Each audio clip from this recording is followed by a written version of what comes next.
I'm not the best at anything. I'm not gifted. I'm just driven. I'm a guy that came from nothing. Anybody's capable of doing shit like this. Anybody. And I sat in that tub. She put the water on me. She called my mom up. And my mom was dating a doctor at the time. The doctor said, you need to get him to a hospital now. She came back in. All I want to do is call Chris Costin on the phone, the race director of Badwater, so I can get it.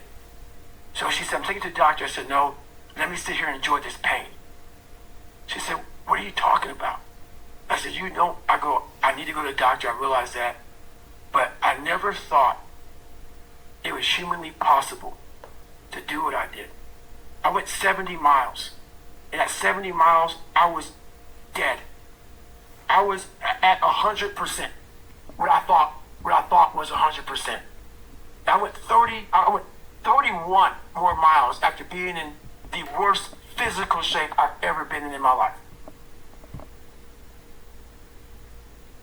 As I sat in that tub and the water hit me, it was the most amazing feeling of accomplishment.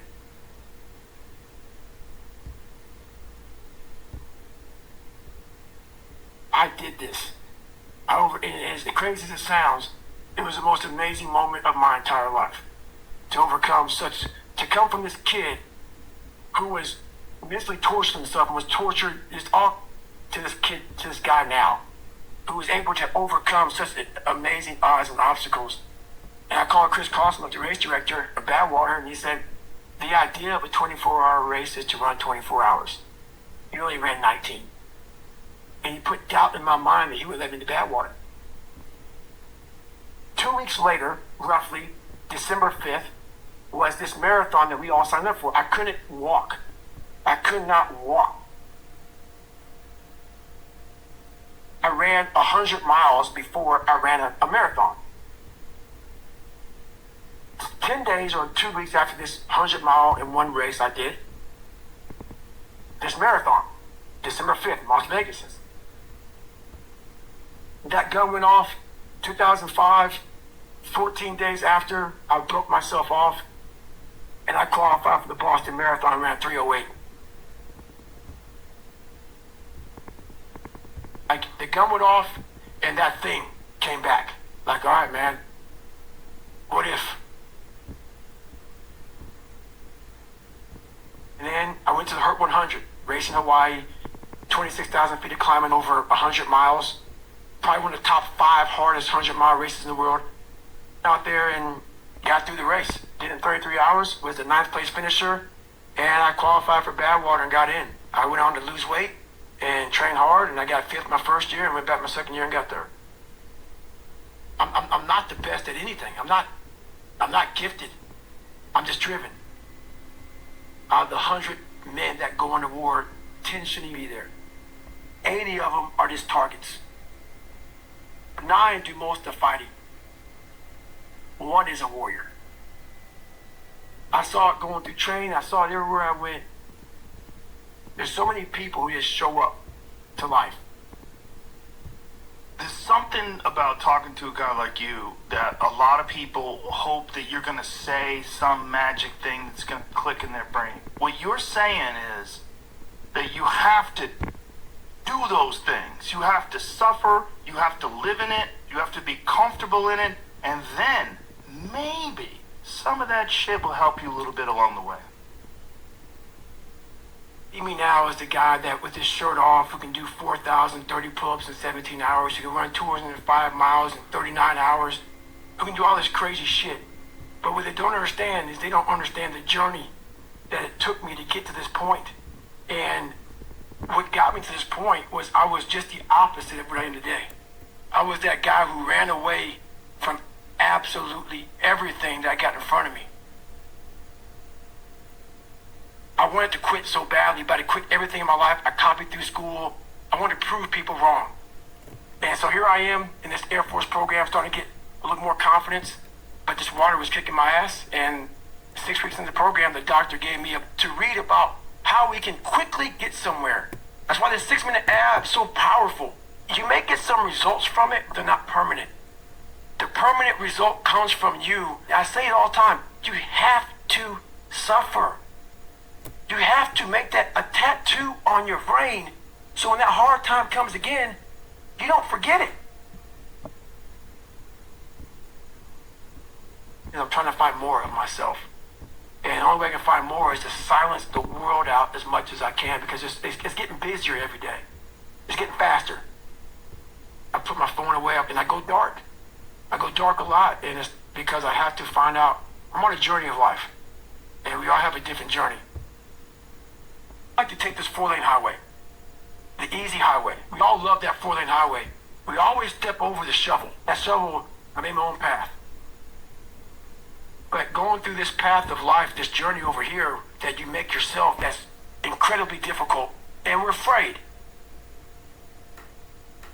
It's easier to accept the fact that I'm just not good enough. You have to go into those dark chambers that we often shut off, and you got to open them up. There's not some easy, lit up, street-like path with nice, smooth roads. That's right. Fail, and you're going to be in your head, you're going to be saying, I'm not good enough. And it's how you get through that. It's how you get through that on a daily basis when that thing is saying, man, I'm 43, I've done so much. You start to become civilized. The refrigerator gets full. You start making money, and you start, I'm not getting cold anymore. I'm retired. At 40, people shouldn't be playing basketball or football. Or at 43, I'm still putting 100-mile weeks, still doing thousands of pull-ups, thousands of push-ups, because I'm not allowing myself to become civilized. The worst thing that can happen to a man is become civilized. You want to be uncommon amongst uncommon people. Period. You start putting yourself in situations that suck, you'll find yourself. I'm big on being with yourself. I want to be forever proud of who I was as a man and change who I used to be. The liar, the insecure guy, the guy who can, whatever. I want to be proud. If I die now, if I die at 8, if I die at 90, 100, I want to look at myself and say, proud of myself. I believe in patience. I'm a patient dude. I can watch a piece of grass grow for 20 years because I know that it's how you get somewhere in life. By being that monk-like mentality, being able to watch something grow very calmly, patiently. I can't go any faster. We do that to our brain. We put a governor on our brain. The second we feel pain, discomfort, suffering, all those words that we hate to say because we're in this happy, peaceful world we live in now, we stop. We slow down. And if you can get through these different barriers and gain 5%, 2%, 3%, that 40% becomes 60. That 60% becomes 70, 80, and 90. And then you'll hopefully one day near 100. That dreamer mentality just would always fuel me. It would just fuel me, man, what if I can be a SEAL, man? Now I run 205 miles. What if I can go? What if I can go? And what if, how would that feel? You have to go into those dark chambers that we often shut off, and you got to open them up. I was, like I said, 297. I was about 32% body fat. And my idea was to run 4 miles for my first run. I ran a quarter mile and walked home. I walked home and sat on my couch and cried. I sat down and I gave up. You start out on the first day, and then do you start running again the second day? Yeah, the second day I went right back after it again. But I started realizing I can't run that far. Right. So what I did was I became damn near a professional cyclist with the miles I put on the bike. I go to the gym, and I developed this crazy workout where I was doing volume, like 200-300 reps. And I spent hours in the pool. I had to live in the water. The bike got easier. I was able to run more. I went from like 1 mile. 1 mile was a great accomplishment. 2 miles, and then from 2 to 3 was a big one. Then I went from 3 to 6. I failed. I'll go back to scratch. But I started realizing this is a part of the process. This is a part of the journey. I'm just not good enough. I'm going to make myself good enough. When we have bad times in life, even the hardest person in the world, we forget how badass we are. during that hard time.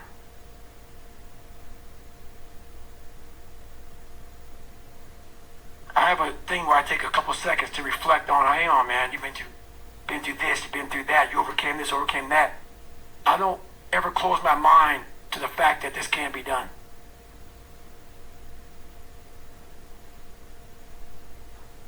I've quit several things. I know what's on the back end of quitting. I wanted to be a man that detests mediocrity. I started callousing my mind at this point in my life. I lost the weight and I went back to recruiter. I got into that class. I went through 3 Navy SEAL Hell Weeks in 1 year. Only guy to ever be in 3 Hell Weeks in 1 year, to my knowledge. The first one I didn't make it through. The next 2 I did.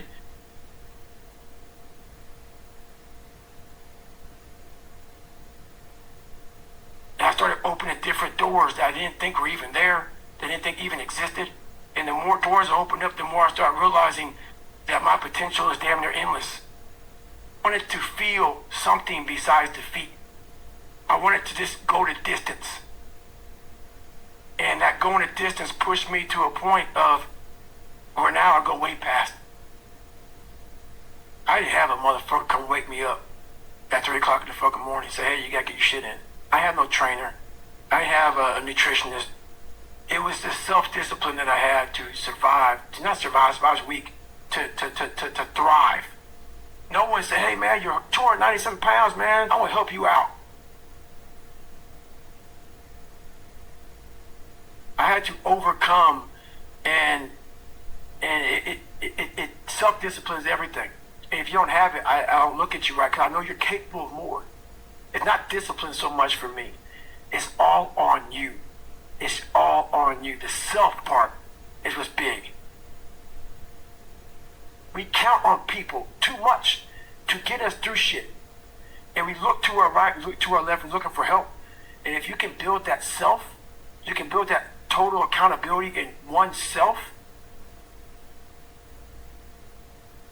We live in a society where mediocrity is often rewarded. We often forget how hard we are, but you gotta reflect back. Take a couple seconds to reflect. I've been through this, I've been through that. If you don't believe it, you haven't endured shit, you're just blowing smoke, man. I'm not the best at anything. I'm not gifted. I'm just driven. It's all about trying to share that message with people.